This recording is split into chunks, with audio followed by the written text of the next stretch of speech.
Thessalonians chapter 1. Let's all stand up po para maibasa po ito natin ng maayos. Salitan po tayo. Para may paggalang po tayo sa Panginoon. Tayo po tayo lahat. 1 Thessalonians chapter 1. Tayo magsulitan, okay? Sa akin yung verse 1, sa inyo yung verse 2, lahat po ng even numbers. Sa verse 10, sabay-sabay tayo basahin yan. So, 1 Thessalonians chapter 1, Paul and Silvanus and Timotheus unto the church of the Thessalonians, which is in God the Father and in the Lord Jesus Christ, grace be upon unto you, and peace from God our Father and the Lord Jesus Christ. We give thanks to God always for you all, making mention of you in our prayers. Okay. Remembering without ceasing your work of faith and labor of love and patience of hope in our Lord Jesus Christ in the sight of God and our Father. Knowing, brethren beloved, your election of God. Verse 5, for our gospel came not unto you in word only, but also in the power and in the Holy Ghost, and in much assurance, as ye know what manner of men we were among you for your sake. And ye became follower of us and of the Lord, having received the word in mass affliction, Verse with joy 7. of the Holy Ghost. Amen. Verse 7, so that ye were ensamples to all that believe in Macedonia and Achaia.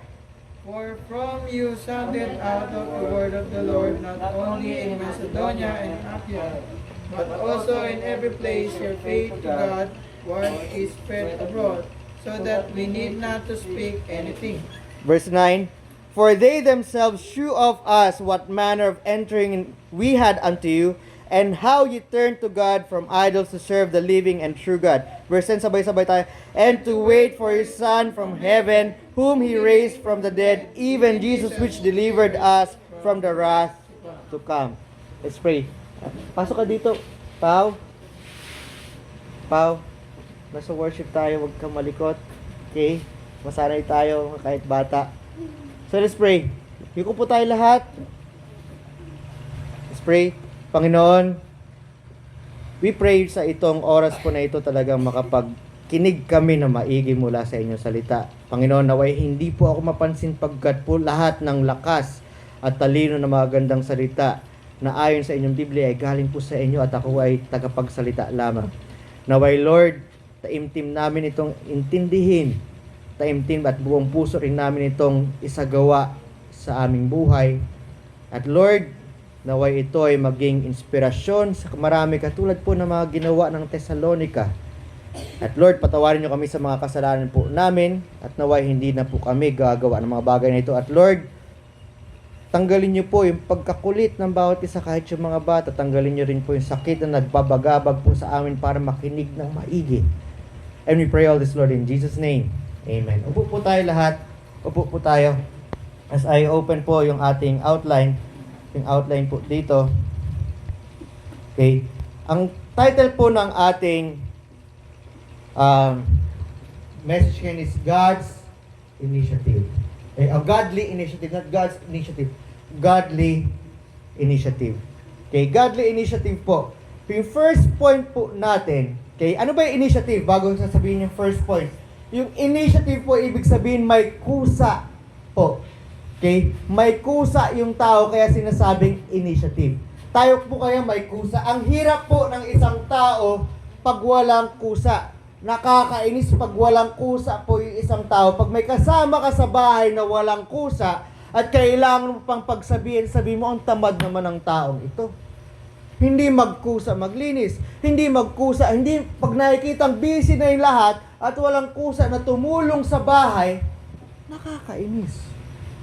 Anong ginagawa mo dito? Minsan sinaan pa. Parang baboy lang, pakainin dito, tapos kakatayin ka na lang. Hindi kang kakatayan eh. Puro ka na lang kabig, wala kang kusa. Pero pag ikaw po ay may kusa, nakakatuwa pong kasama yung mga may kusa. Lalo na sa trabaho, yung taong may kusa na wala naman talaga na, gusto ko sa tumaas yung aking posisyon. Pero buong puso lang na may kusa siya, kadalasan siya naman yung laging inuutusan. Pero kadalasan naman pag nakikita na may-ari o ng boss na may kusa yung tao at hindi mareklamo, tumataas yung ranggo. Pag matino yung boss. Kasi may ibang boss talaga o mga supervisor na padrino system. Pero pag matino, nakikita may kusa yung tao, inaangat yung posisyon. So, ganun kadalasan yung mga bata walang kusa. Tinuturuan ng magulang o ng mga kuya, ate, o kung sino man yung mga matatanda sa bahay na magkaroon ng kusa yung bata. Ngayon dito, yung Thessalonians po, itong church po na ito, may kusa po ito. Kaya po tayo nagdi-disciple, kasama pa rin po ito sa discipleship, sana po lahat tayo ay magkaroon ng kusa. Kaya po tayo nagdi-disciple. Kasi dapat lahat ay magkusa. Hindi kayo hindi susi. Kung kailan ka lang sinusi, saan ka ka lang kikilos. First of all, bilang isang Kristiyano, ang uunahin po natin yung Panginoon. Oo, marami tayong mga binabato sa ating mundo na kailangan natin kumain.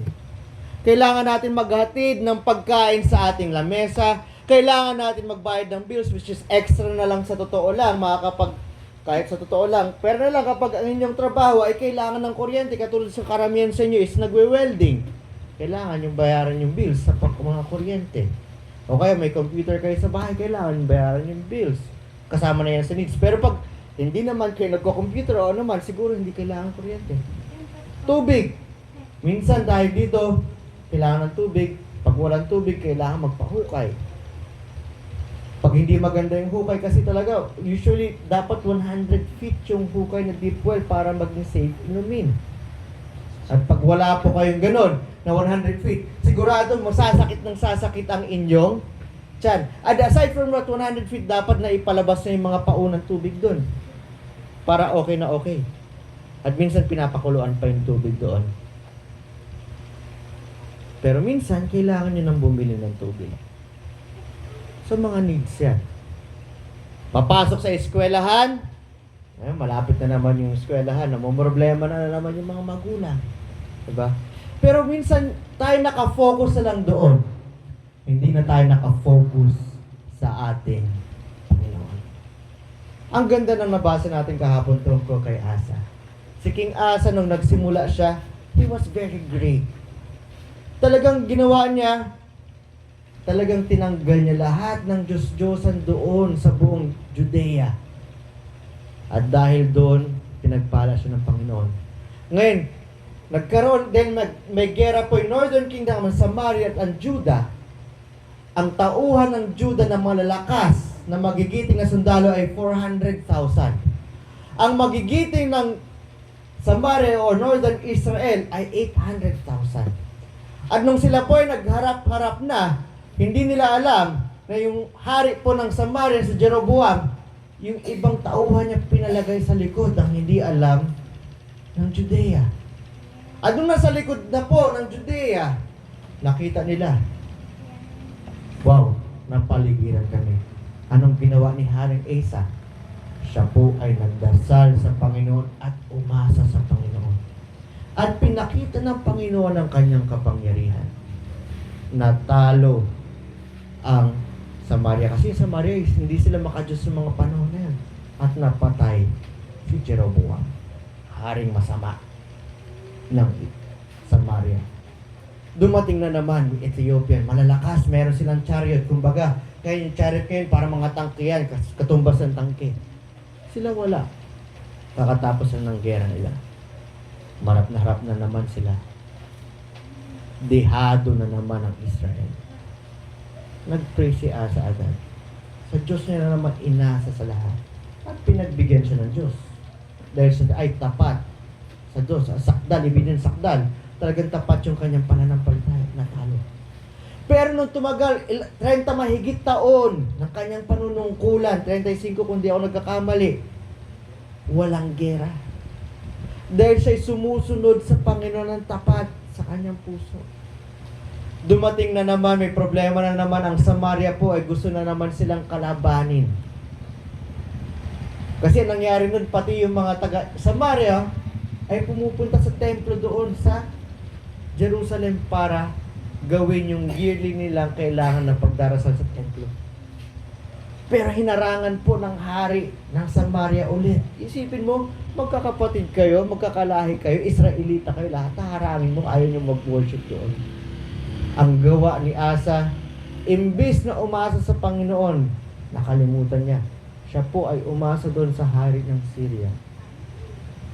In short, natalo sila. Binigyan siya ng sakit ng Panginoon.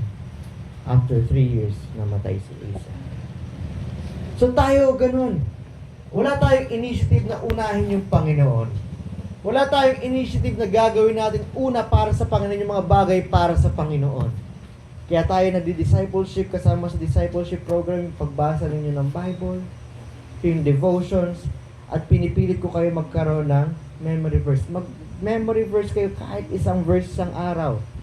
Young people, alam niyo sa 1 Thessalonians chapter 5, marami dyan. Sana kabisado niyo na. Romans Road, sana kabisado niyo Romans chapter 3, verse 10. Romans chapter 3, verse 23. Romans chapter 5, verse 8. Romans chapter 6, verse 23. Romans chapter 10, ang haba niyan. 10:9 hanggang 17, sana kabisado niyo mga yan. Faith comes by hearing, diba? And hearing the word of God, hanggang doon. Sana kinakabisado niyo yan, kasi yan ang patnubay niyo sa soul winning, ang Romans Road. At sana naiintindihan niyo yan. Kaya ilang beses na natin i-preach yung bawat isa na yan. Okay? So dito po, unang-una po, sa first point po dito, ang haba na, no? Initiative in greeting. So, initiative in greeting. So, point number 1. Si Paul po, sabi dito, 1 Thessalonians chapter 1, verse 1, Paul and Silvanus, initiative in greeting. Nag-greet kagad si Paul. Sabi, Paul and Silvanus. Ako, si Silvanus. Sabi ni Paul, ako at si Silvanus, si Timotheus, papunta sa church dyan sa Thessalonica. Sabi, na nasa Panginoong Diyos na ating Ama, na nakay Heso Kristo na ating Panginoon, sabi niya, grasya ang mapasa inyo at kapayapaan mula sa ating Diyos Ama at kay Heso Kristo na ating Panginoon. So una, pag-greet niya pa lang, ang ganda na ng greeting. Pag tayo po ay nag-greet sa isang tao, lalo na pag ikaw ay namumuno, sabi, grasya sana ng Panginoon ay mapunta sa inyo. Kasi yun talaga ay galing sa puso ni Pablo, may initiative tayo magbigay ng pagbati. Hindi dahil ikaw ang mas mataas, dapat ikaw muna ang batiin. Mali po. Itong initiative po ni Pablo, siya po ang unang bumabati sa sulat. At sigurado ganito rin po ang kanyang ipinamumuhay sa tunay na buhay. Sabi niya, sana grasya mapunta sa iyo at ang kapayapaan ng Diyos Ama at Panginoong Hesukristo ay mapasa iyo. Ibig sabihin ng grasya, yung mga sobra-sobra mga bagay na hindi na natin karapat-dapat matanggap dahil sobrang ganda na nun. Mapatawad lang tayo sa kasalanan natin. Mercy na yun. Pero ang dami pang grasya na dumarating sa atin. Gusto ni Paul yun sa Thessalonica. At maraming pang churches yung ganyan. Pag tinignan nyo po, sa Romans chapter 1 verse 7, Ephesians chapter 1 verse 2, and 1 Peter chapter 1 verse 2, hindi ko nababasahin yung bawat isa na yan. So you can check ulit sa ating replay sa mga social media hanggang YouTube. Itong mga bagay-bagay na ito. Hindi ko po ina-upload to sa TikTok, okay? Kasi hindi naman naglo-long form yung TikTok, puro hanggang 10 minutes lang yata sila. Okay? So ito po, at sabi niya dito, peace from God of our Father and Lord Jesus Christ. Itong kapayapaan po na ito ay sana magkaroon ng kapayapaan lahat sa Thessalonica. Kasi hindi naman sinabi dahil dyan yung church, hindi lahat ng sumasama dyan sa worship services o sumasama-sama sa church ay sigurado ligtas. Katulad po sa atin, hindi naman lahat dito ligtas. Kaya sabi niya, sana magkaroon na kayo ng kapayapaan. Yung kapayapaan po ito. Ito yung kapayapaan na ikaw ay payapa na sa Diyos Ama. Ibig sabihin, hindi ka nakaaway ng ating Diyos. Ibig sabihin, ikaw ay naligtas na dahil tinanggap mo si Kristo bilang iyong Panginoon. At siya ay nagligtas sa iyo. At ikaw na ay may buhay na walang hanggan at hindi na mapapasaya yung galit ng Diyos. Mamaya, mababasa po ulit natin ito sa Thessalonians. Amen? Amen. Makinig, mga little children, okay? So sabi dito, so yun, ang laging binibigay. So dapat tayo ganun din. Di ba first thing of all, leader muna yung nagpapakita. Sana may maligtas na sa inyo. Binabati kayo. It's a reminder for me. It's a reminder for you as well. So, kung tingin nyo, kayo ay tunay na Kristiyano, you may be leaders already, kasi tapos sila hindi Kristiyano, so you lead them. Grasya mapasayo. God bless you, brother, o sa opisina. Sana makilala mo yung Panginoon. Diba? Nagsusoul win ka agad si Pablo. Umpisa pa lamang. Second verse dito, na doon pa rin initiative and greeting niya. We give thanks to God always for you all. Sabi niya, kami po ay laging nagpapasalamat dahil sa inyo. Kasi itong Thessalonians, napakabait po nitong church na ito. Napakabait. At kadalasan po, ito ay nangyayari pa rin. Siya po ay nagbibigay ng thanks kahit sa Ephesian church na medyo problematic. Sa Philippian church na talagang magandang church din. Sa Colossian church po, problematic church pa rin ito. May problema doon sa Colossians. We give thanks to you. Hindi siya namimili ng church. Nasasabi niya, we give thanks. Sigurado sa Corinthians, siguro dahil hindi niya lang naisulat, nagpapasalamat pa rin siya sa mga Korinto. Hindi naman lahat ng tao sa Korinto na sa church ng Korinto ay makukulit. Meron pa rin doon talaga na mature. If you're a matured Christian, give thanks always. And aside from that one, making mention you, saan? In our prayers. We have a prayer meeting at kinukulit ko kayo lagi. Part sa ating discipleship is pag-pray nyo ang bawat isa. Lalo na makikita nyo yun sa group chat natin. Sabihin, hindi naman nag-church lagi, pag-pray nyo pa rin lagi. Makikita nyo naman yung members yun sa group chat natin. Sigurado yung bawat isa na yan, meron niya mga prayer requests na sensitibo at hindi nila masabi. Ipag-pray nyo yung bawat isa na yan. Nakita niyo isang prayer request po ng church galing po doon sa Temple Bible Baptist Church sa Malolos. Yung prayer request ng magkaibigan na yun. Grabe yung prayer request nila. 2 lang sila pero ang haba. Tayo medyo mahihain lang tayo sa mga prayer request. Pero sigurado ganun din yung mga prayer request ninyo. Pag-pray natin yung mga bagay na yan. Ganun din lalo pag leader ka. Hindi dahil pastor ako, as pastor lang dapat mag-pray. Hindi. Pero talaga sa akin, it will come into my heart na ipag-pray kayo araw-araw bawat maalala ko, lalo na may ini-impress minsan ang Panginoon sa akin puso. Pag-pray mo yung taong yan, kailangan niya ng prayer. Pag-pray natin yung bawat isa, matured ka na ba? Siguro sinasabi mo, matured ka sa mundo, pero matured para sa Diyos, matured ka na ba? Baka hindi pa. Okay?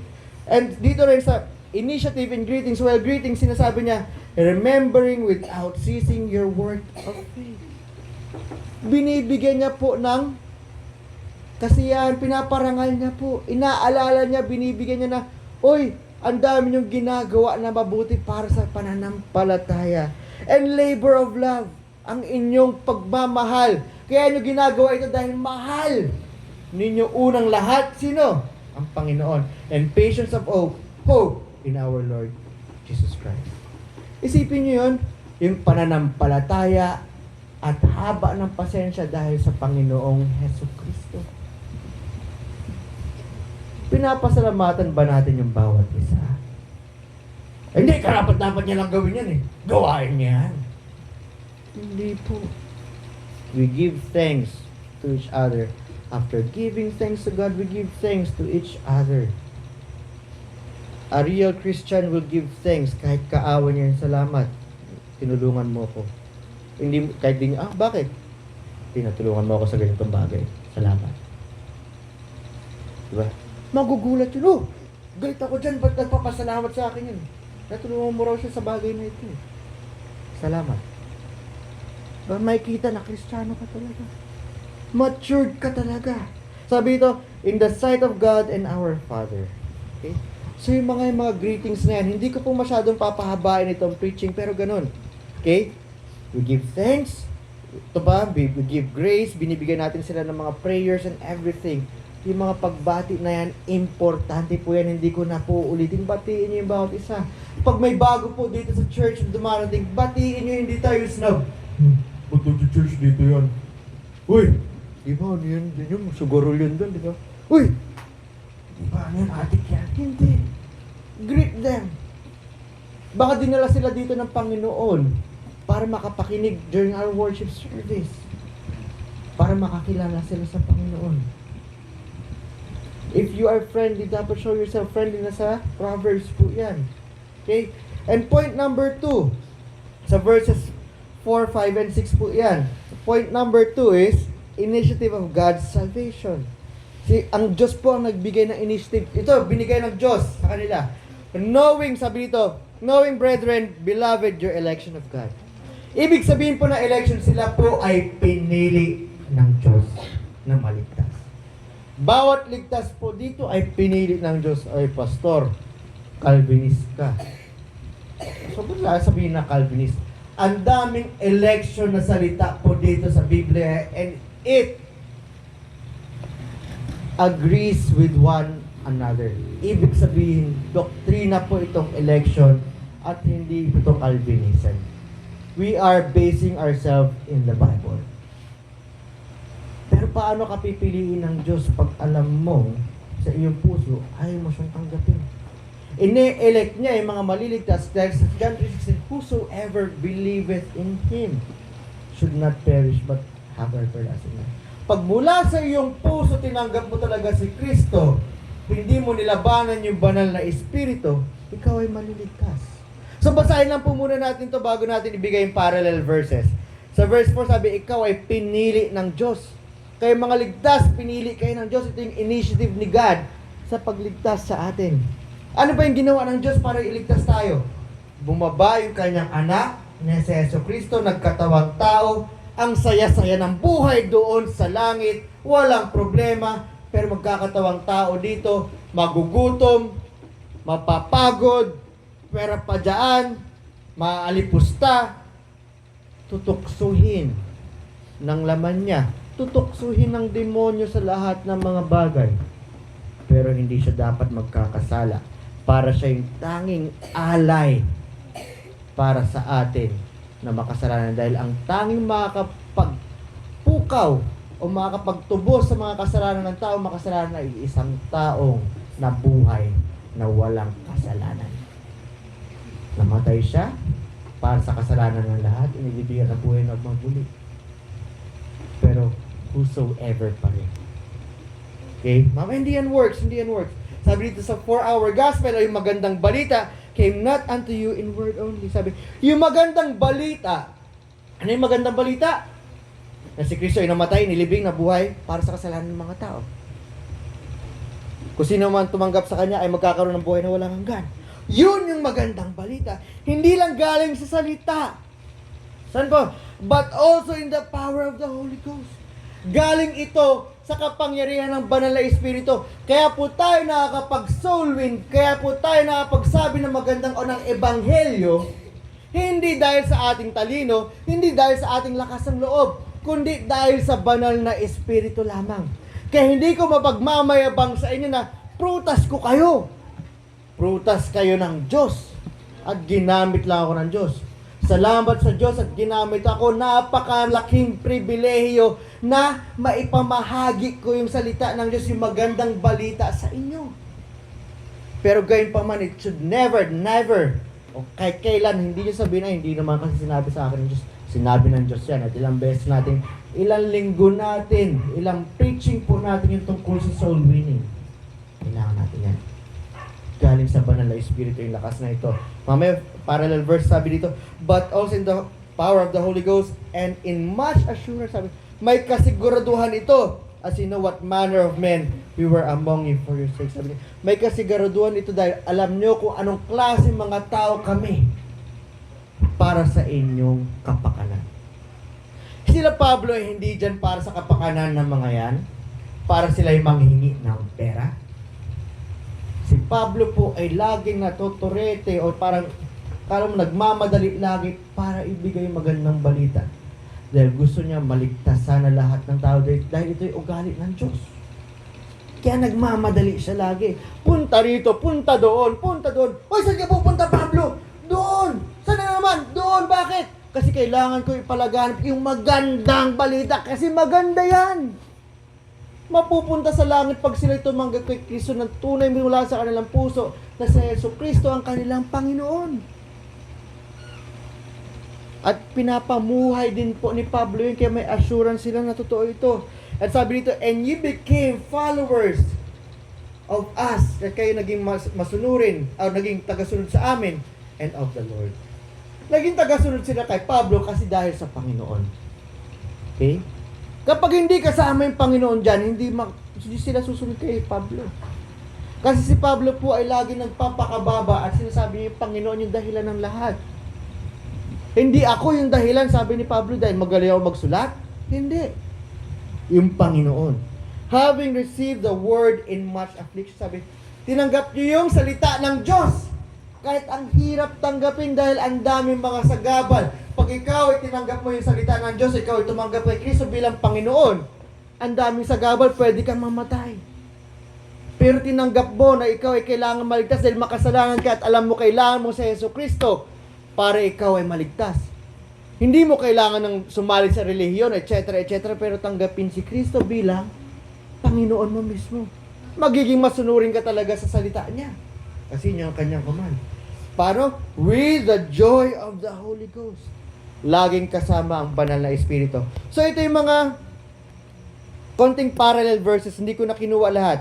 Una sa lahat yung banal na Espiritu kasi yung nagsasabi sa atin, nagkukumbinsi sa atin na makasalanan tayo. Sa John chapter 16 verse 8 to 9, sa John chapter 16 verse 8 to 9, pag makikita niyo po John chapter 16 verse 8 hanggang 9, ang sabi po dito, and when He is come, okay? Ito kasi pag tinignan niyo verse 7, in context po, ito yung banal na Espiritu. Pag dumating yung banal na Espiritu, He will reprove the word of sin. Papakita niya sa mundo tungkol sa kanilang kasalanan and of righteousness, sa tungkol sa pagiging matuwid at sa paghuhukom. Yun kagad ang gagawin ng banal na Espiritu sa mundo. Ibig sabihin sa sangkatauhan of sin. Bakit tungkol sa kasalanan? Because they believe not on me. Kasi hindi sila naniniwala kay Yesu Kristo. Kaya dahil sa kasalanan. Of righteousness, because I go to the Father, dahil sa katuwiran, dahil sa Yesu Kristo ay papunta sa Diyos Ama, and you see me no more. At hindi mo na ako makikita sa oras yan. Kausap niya yung kanyang mga apostoles at disipulo. Of judgment, sa paghukom, because the prince of this world is judged. Kasi yung prinsipe ng mundo na ito, na si Satanas, ay nahukom na. Ano yung paghukom doon? Pag tinignan niyo Revelation 20 and 21, diretso na siya doon sa galit ng Panginoon, which is impyerno. So yung banal na Espiritu yung nagbibigay sa atin ng kaalaman na tayo ay makasalanan. At alam natin makasalanan tayo, alam natin na tayo pupunta sa impyerno. Kung hindi pa kayo ligtas nun. Okay? At kahit ngayon tayo ligtas, na at iintindihan natin may kasalanan tayo kasi hindi tama doon sa salita ng Diyos yung ating ginagawa. Take note, sa salita ng Diyos, hindi sa sinabi ni pastor o ng kung sino-sinong kesihodang preacher yan, magaling man yan, o hindi. Salita ng Diyos. And another thing about dito, the initiative of God sa point number 2 in salvation, it's the Holy Spirit that helps us to ask for forgiveness in prayers. Pag nakita niyo po sa Romans chapter 8 verse 26, Romans chapter 8 verse 26, mapapansin niyo po dyan. Ito yung sinabi ng banal na Espiritu. Likewise, sabi ni Pablo, likewise, ganun pa man, ang banal na Espiritu ay tinutulungan tayo sa ating mga kahinaan. Infirmities means sakit o kahinaan. For we know not what we should pray as we ought. Dahil hindi natin alam talaga kung ano yung sasabihin natin sa Panginoon katulad ng ating inaakala. Never ever tayo pag maganda yung ating prayer, galing yan sa ating sarili. Galing po yan sa banal na Espiritu. Ano ba yung prayer? Pakikipag-usap sa Diyos. Nung tayo gusto natin maligtas, sabi natin sa Panginoon, Lord, inaamin ko, makasalanan ako, kailangan kita sa aking buhay, pwede ba kita maging Panginoon? At pag buong puso po yan, yung banal na Espiritu po yung nagbigay ng lakas sa atin yan. Kasi pinaalam niya na tayo makasalanan, una sa lahat. Pangalawa, tinutulungan niya tayo magsalita. Sabi nga ganun, but the Spirit itself, sabi yung banal na Espiritu mismo, maketh intercession. Siya yung nakikipag-usap para sa atin with groanings which cannot be uttered. Yung mga salita na hindi natin kayang sabihin. Ang ating katawan ay makasalanan. Ang ating puso ay mapanlinlang. Pero yung banal na Espiritu, Diyos yan. Kaya siya po yung tumutulong sa atin magdasal. Kapag tayo laging umaasa sa kay Kristo Jesus, syempre, Espiritu niya yung banal na Espiritu. siya rin mismo ang tutulong sa atin. Nung kayo ay naligtas, yung banal na Espiritu po yung dahilan. Yung sa whosoever po na yun dahil sa banal na Espiritu. Paano yung mga hindi tumanggap? Kasi tinanggihan nila yung kagustuhan ng banal na Espiritu. Outright tinanggihan nila. Kaya nga, di ba, ang pinakamabigat na kasalanan talaga ay talagang kasalanan sa banal na Espiritu at wala nang kapatawaran ito. Pag talagang lagi mong nire-reject yung kapangyarihan ng Diyos para ikaw ay maligtas. Nire-reject mo na pinapaintindi sa'yo na makasalanan ka. Nire-reject mo na kailangan mong tanggapin si Kristo bilang iyong Panginoon para maligtas ka. Gawain ng banal na Espiritu. Nire-reject mo kaya hindi ka naligtas. Tandaan niyo yung Panginoon po, 2 Peter chapter 3 verse 9. Ang gusto niya po lahat po ng tao ay maligtas. Sabi nga po dito, ang Panginoon ay hindi po tatamad-tamad o makalimutin sa kanyang mga pangako. Hindi katulad ng mga sangkatauhan. Ngunit siya ay mahaba ang pasensya sa atin na hindi niya gusto na sino man ay maglaho. Ngunit lahat po ay pumunta doon at magsisi. Ibig sabihin talikuran yung pagiging makasalanan at manampalataya na si Kristo Jesus ang kanilang Panginoon. Naintindihan? Dapat ganun. Tanggapin nyo na kayo ay makasalanan at alamin nyo mula sa inyong puso na kailangan nyo si Kristo Jesus at tanggapin nyo si Kristo bilang inyong Panginoon. Yun po ay gawa ng banal na Espiritu. This is the initiative of God for us. Isipin nyo, tayo na yung makasalanan, pero tayo pa'y inalalayan. So una, initiative of greetings. Second, initiative of God towards us. Ganon yung pagmamahal ng Panginoon. So tingnan nyo, in the leadership of Paul, pinakita niya yan. In the leadership of the Most High God, dahil siya lang naman ang tunay na Diyos, ipinakita sa atin. Bakit tayo hindi magkakaroon ng initiative? Kaya tingnan nyo po ito. Ito, initiative of the Great Commission. Ito na rin po ang ginawa ng Thessalonica. Sa verse 7, 8, and 9, and 10, sabi dito, so that you were ensamples to all that believe in Macedonia and Achaia. Sabi ganoon, para kayo maging halimbawa dahil kayo ay ligtas, dahil kayo po ay mga pinili ng Diyos. Sabi ganoon, kayo po ay naging magandang ehemplo sa buong Macedonia at sa Achaia. Isipin nyo dahil sa kanilang pinapakita nila na sila ay ligtas. Tingnan natin in context sa verse 8, for from you sounded out the word of the Lord, not only in Macedonia and Achaia. Sa Tagalog, dahil mula sa inyo ay hindi nyo lang pinagyabang o talagang pinaalam yung salita ng Diyos o ng Panginoon, hindi lamang sa Macedonia at Achaia, ngunit sa bawat lugar ang inyong pananampalataya patungo kay Jesus o sa Diyos ay lumaganap sa ibang mga bansa. Sabi dito, so that we need not to speak of anything. Para hindi na namin kailangan magsalita tungkol sa Ebanghelyo. Isipin nyo, dahil sa kanilang pagkilos at pagpapalaganap din ng Ebanghelyo, natulungan sila Pablo. Kasi ang Ebanghelyo, pag itinuro mo yung Ebanghelyo, magandang balita na ang kaligtasan sa pamamagitan ng Kristo at sinasabi mo rin mismo na ako mismo ay alipin na ng Diyos, sinusunod ko na ng Diyos, pinapakita din yan. At talagang kinakalampag ng buong Thessalonica yung mga bansa o mga bayan katabi nila. At nalaman nila yung Ebanghelyo. Dapat ganun din tayo, hindi tayo iya-iya. Ay, naiya naman ako. Una sa lahat, sa gawain po natin, dapat ayon sa Biblia yung ating ginagawa. Basahin pa po natin sa verse 9, for they themselves show of us what manner of entering in we had unto you. Kasi sila mismo, pinapakita sa amin kung paano ang pagpasok na meron kayo sa amin. Okay? And how you turn to God from idols to serve the living true God. So ito yung example sila. Kung paano po mula na kayo ay nagsasamba sa Diyos-Diyosan, kayo ay sumasamba na sa tunay na Diyos. Hindi lang tuwing Sundays, hindi lang tuwing Wednesdays, kundi araw-araw pinapakita nila yung kanilang pagsamba sa kanilang ugali. Yung ugali nila na maka-Diyos. Naintindihan? Amen. Yung maka-Diyos nilang ugali. Hindi ka plastikan. Hindi gumagawa sila ng mga ministry, pero pagkatapos ng ministry, mangchichismisan, makikipag-away sa isa't isa. Magsusugal, magiinom, magsisigarilyo, hindi ganun. Kundi pinapakita nila, nagmahal na mahal nila yung Panginoon. Ang buong puso, they want to worship God in every second and every aspect of their lives. Mas about segundo at about aspeto ng kanilang buhay. And to wait for His Son from heaven, at inaantay-antay nila yung anak ng Diyos mula sa langit, whom He raised from the dead. Inaantay nila yung pangalawang pagbalik ni Kristo, Jesus which delivered us from the wrath to come. So mapapansin nyo po ulit sa verse 7, tayo ba nagiging example tayo sa karamihan ng tao?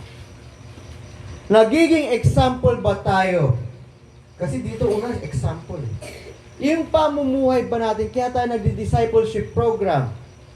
Kailan ito, may Bible study pa na susunod ng mga mas in-depth. Sana ito ay hindi kayo napipilitan. Basahin yung mga devotion. Bakit ngayon yung devotion natin, bukas ay nung kumakailan is about yung dalawang daanan. Yung makitid at ang maluwag. Naintindihan nyo pa kaya yun? Sana naintindihan nyo yun kasi kasama nyo yung soul winning. Sana maantig yung puso nyo na kailangan yung sabihan yung mga tao kasi yung maluwag na daan. Minsan ito yung mga daan ng mga relihiyoso. Pero yung relihiyon na pinipili lang nila yung gusto nilang sundin.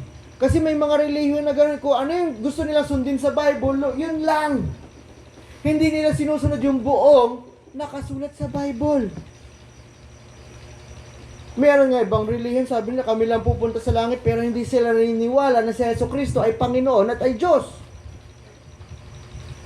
Mapanlin lang. Pero yung taong napakadali naman sa makitid na daan. Pero napakahirap dahil sa pride natin. Dahil yung pride natin, sabihin ng pride natin, huwag kang pumunta sa makitid na daan na yan. Dahil sa makitid na daan na yan, hindi mo na mapipili yung gusto mo, kundi kay Jesucristo. Kay Jesucristo na lahat ang masusunod. Bakit? Kasi alipin ka na niya. Pero yung mga utos ng Diyos ay para sa ating kabutihan din. At tinuturing naman tayong anak ng Diyos. Binigyan tayo ng karapatan maging anak ng Diyos. Pero kukunti lang yan. Dahil ang kitid eh. Ibig sabihin nyo, may extra baggage na yung mga bagay natin sa buhay. Ay, ayoko pa maligtas kasi ang sarap pa kasing ganito eh. Sarap pa mag-sing along habang lalalasin. Ang sarap pa mga babae. Ang sarap pa manood ng malalaswa. Ang sarap pa mag-chismisan. Ang sarap pa mag-drugs. Ang sarap pa makipagsuntukan. Mga bagay na yan. Example sa kanila. Initiative of the Great Commission. Kasi yung Great Commission, ibig sabihin, ipinapaalam nila yung pinakamagandang turo ng Diyos, yung magandang balita. Hindi lamang doon sa kanilang lugar, kundi ay maaari sa lahat ng sulok ng mundo. Sabi nga rin sa verse 8. Sa verse 8, diba? From you sounded, ibig sabihin, pinakalampag nila. Nasabi na natin ito kanina. Hindi lang dyan, kundi sa ibang bansa. Sa ating pananampalataya, basta sobrang pagmamahal natin sa Panginoon, kumakalampag kayo True Vine Baptist Church na nananampalataya tayo. O kumakalampag ba tayo? Ay, hindi naman totoo yung pananampalataya ng mga yan. Hindi nakikita. Peke, pananampalataya na yan. Hindi yung church yung naapektuhan, sa totoo lang. Ang naapektuhan tayo eh. At yung Diyos, si Jesucristo.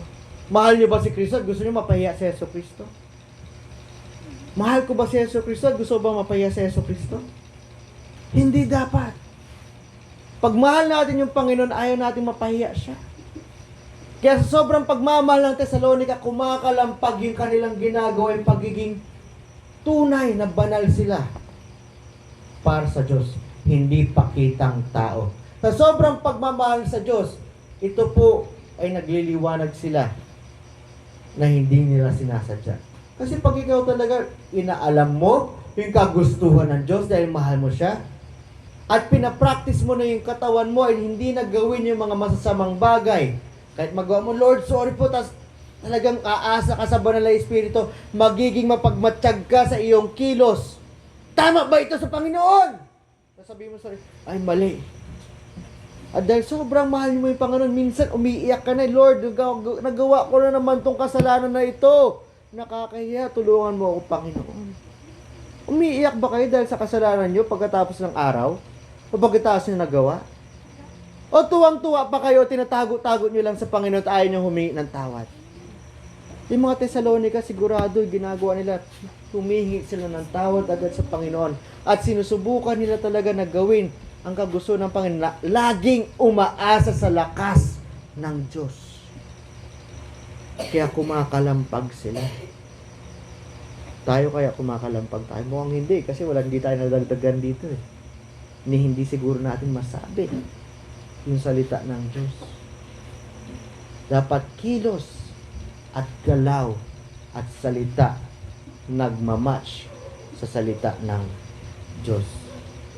Oo, maraming sakit yan. Pinili ito ng Thessalonica eh. Maraming paghihirap yan. Pero sabi nga, kahit sa kanila, kahit hirap na hirap sila natanggapin yung salita ng Diyos, tinanggap nila. Kasi mahal nila yung Diyos. Kasi binigay ito ng banal na Espiritu. At sabi pa nga dito, di ba? Tinanggal nila lahat ng kanilang Diyos-Diyosan.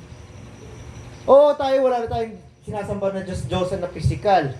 Yung mga imahe na yan. Yung mga idols na yan. Pero baka sarili niyo idol niyo yan. Pagdating sa Facebook, sino ba yung gusto niyo pagmalaki muna? Baka hindi na yung Diyos. Baka hindi yung mga anak niyo, baka puro sarili lang. Sa mga social media niyo. Hindi masama ang social media. Sumasama yung social media, depende sa paggamit ninyo dito. Kung ano yung pinapanood nyo doon, ano yung binabasa nyo doon, o tinitingnan yung picture. O kayo yung nagiging source ng mga mabubuting bagay sa social media. Maganda ang social media pag ipagkakalat natin yung salita ng Diyos sa social media. Pero ito yung concern ko lang sa social media, okay? Lagi po akong nadidilitan ng mga post. Alam niyo po ba yun? Nadidilitan ako ng post at pinaglalaban ko, hindi po ito. Ayon lang po ito sa salita ng Diyos. Ina-exposition ko lang po ang salita ng Diyos. Yung may nakikita nyo dyan, minsan ilang beses ko yan ipopost sa Facebook, sa YouTube, hindi masyado. Sa TikTok. Lalo sa TikTok, lagi ako din binubura yung mga minumute yung mga devotion doon. Pero pinaglalaban ko, saan dito mali? Hindi na sumasagot hanggang umokay na ulit. Ganon katindi yung pagkaayaw ng mga tao sa salita ng Diyos. Kasi kahit malumanay, mapapansin niyo mga devotion natin, hindi naman masakit yun pagpabasahin niyo eh. Pero masakit para sa iba. Pero naman talaga yung salita ng Diyos. Masakit pag ayaw nang tanggapin. Masarap pag tatanggapin mo sa iyong puso. Kaya huwag na kayo magtaka. Yung palang barometer natin. Ngayon social media kasi masikat yan eh. Yung pera nyo, saan nyo muna gagastusin yan? Saka na. Oo nga pala. Before this one, isama ko lang sa preaching, meron tayong sacrificial giving para sa motor. Okay? So we'll start this Sunday for sacrificial giving at ipapabilang ko lagi yan sa inyo. Pero yung last giving, ipabagsak na natin lahat yan sa motor. Amen? Magtitira lang ako para sa youth fellowship this coming Sunday. Pero most of the one para sa motor, para mabayaran na po palagi. Mamaya na po yan, brother. Okay, makinig po muna tayo. Kasi wag muna tayo maging Martha, dun muna tayo kay Maria. Makinig muna. Wag tayo muna magana. Okay? So yun, sabi, at ito yung pinakamaganda. Being doon initiative for the great,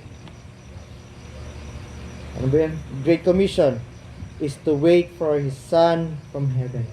Naantay-antay nyo ba yung pangalawang pagdating ni Yeso Cristo? Naantay-antay nyo ba yung rapture?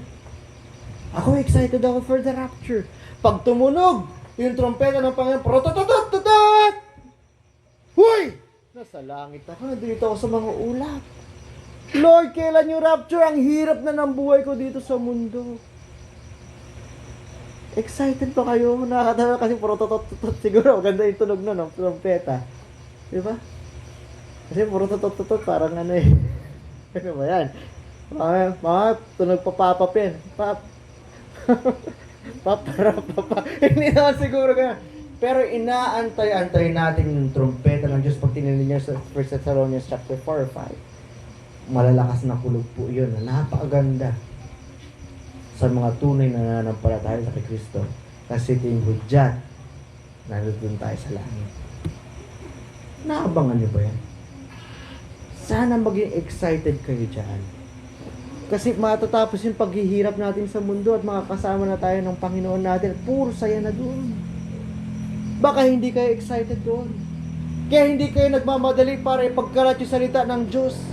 Wala kayong initiative sa church para gawin yung mga bagay para sa church. Hindi tayo makapagbisita sa isa't isa pag may problema isa. Hindi kayo bibisita para magchismisan, kundi bibigyan nyo ng lakas ng loob para sa Panginoon. At sila po'y gumawa ng para sa Panginoon.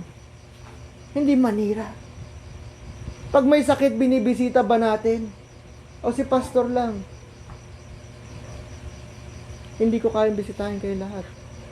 All the time. Magbisitahan tayo. Palakasin natin yung bawat isa para sa Panginoon. Kasi inaabang-abangan natin yung Panginoon. At gusto natin maligtas yung bawat isa dito sa mundo. So let us pray. Pero habang tayo nagdarasal, isipin nyo sa inyong sarili. Pikit nyo yung mata, bow your heads.